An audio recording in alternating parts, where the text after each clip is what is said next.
मेरे नाना जी एक retired military person थे और जहाँ तक मेरी स्मृति है, जब से मैंने समझना शुरू किया इस दुनिया को, तब से मैं उनके साथ रहने लगा।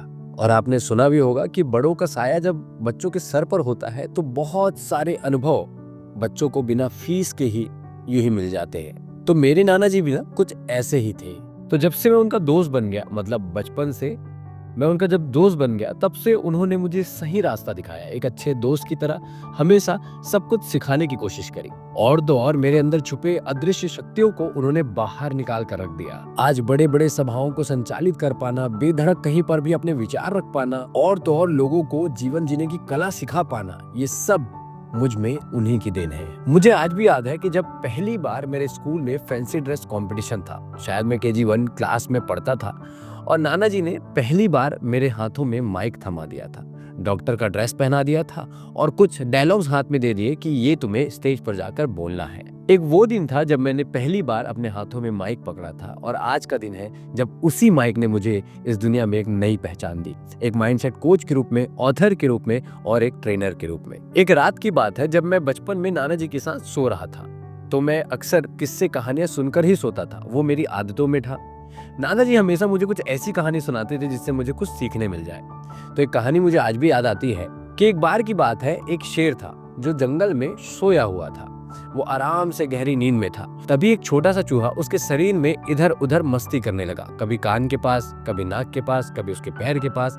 ऐसे वो बार बार इधर उधर मस्ती करने लगा। और तभी अचानक शेर जो है नींद से जाग गया। जैसे ही वो जागा, उसने चूहे को कस कर पकड़ लिया और कहने लगा, अब तू तो गया, अब मैं तुझे खा जाऊंगा। तभी वो छोटा सा चूहा उस शेर से कहने लगा कि शेर महाराज, मुझे आप छोड़ दीजिए, शायद मैं कभी आपके काम आ जाऊं। तो शेर इस बात पे जोर जोर से हंसने लगा और कहने लगा कि तू छोटा सा चूहा मेरे किस काम का आएगा। लेकिन क्योंकि शेर को उस समय भूख नहीं लगी थी, उसने दया करके उस चूहे को छोड़ दिया। और तभी कुछ दिन बाद एक शिकारी जंगल में शिकार करने आया और उसने इस चालाकी से शेर को एक जाल में फंसा लिया।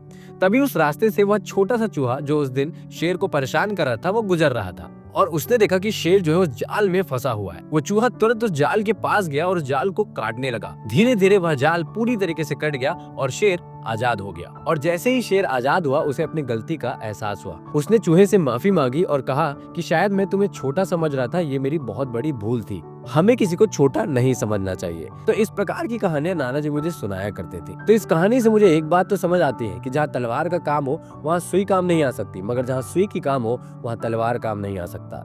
इस प्रकार से जीवन में सबका अपना अपना एक महत्व है। कब कौन कहाँ काम आने वाला है ये आपको कभी नहीं पता, इसीलिए सबका रिस्पेक्ट करें और सबके साथ आगे बढ़े। आज मेरे नाना जी इस दुनिया में नहीं है, मगर उनकी सारी कहानियां, उनकी सारी बातें, उनकी सारी सीख मेरे साथ इस वक्त मौजूद है और शायद इस वजह से मैं इस काबिल बन पाया कि आपके सामने बैठकर ये बता पा रहा हूँ।